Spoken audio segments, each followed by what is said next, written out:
বাংলাদেশ ভুলে গিয়েছেন। কেন এসেছিলেন বাংলাদেশ থেকে? বলুন দীপঙ্কর বাবু, বলুন আপনারা যারা আছেন, বাংলাদেশ থেকে রাতের অন্ধকারে কেন পালিয়ে এসেছিলেন? কেন পালিয়ে এসেছিলেন বাংলাদেশে?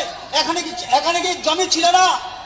এখানে আপনার যে পৈতৃক সম্পত্তি ছিল, সেখানে জমি ছিল, গোয়াল ভরা ধান ছিল, দুধ ছিল, গাই ছিল, গরু ছিল, মাছ ছিল, সব ছিল, সব কিছু ছিল না। কোনটা ছিল না? মনে করুন, ইতিহাসকে ভুলে যাবেন না। যদি ইতিহাস ভুলে যান, আপনাদের পরিণাম ভালো হবে না। ইতিহাসকে স্মরণ রাখবেন। যে সমাজ, যে ব্যক্তি ইতিহাস ভুলে যায়, তার পূর্বজও ভুলে যায়, সে কোনোদিন সমাজে টিকে থাকতে পারে না। একবার নিজের বিবেককে জিজ্ঞাসা করে বাংলাদেশ থেকে কেন আপনারা পালিয়ে এসেছিলেন?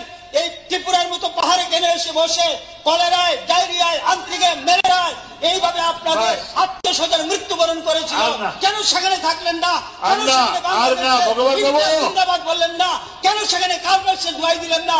কেন সেখানে লেনিনের দোহাই দিলেন না? শ্যামাপ্রসাদ মুখার্জি ছিল বলে আজকে এখানে বসে কথা বলতে পারছি। সুতরাং আপনাদেরকে আমরা সতর্ক করে দিচ্ছি, এই সমস্ত চলবে না, এই সমস্ত চলবে না। সংস্কৃতি মানতে হবে। ভারত মাতা কি জয় বলতে হবে, ভারত মাতা কি জয় বলতে হবে, স্বামী বিবেকানন্দের জয় বলতে হবে। স্বামী বিবেকানন্দ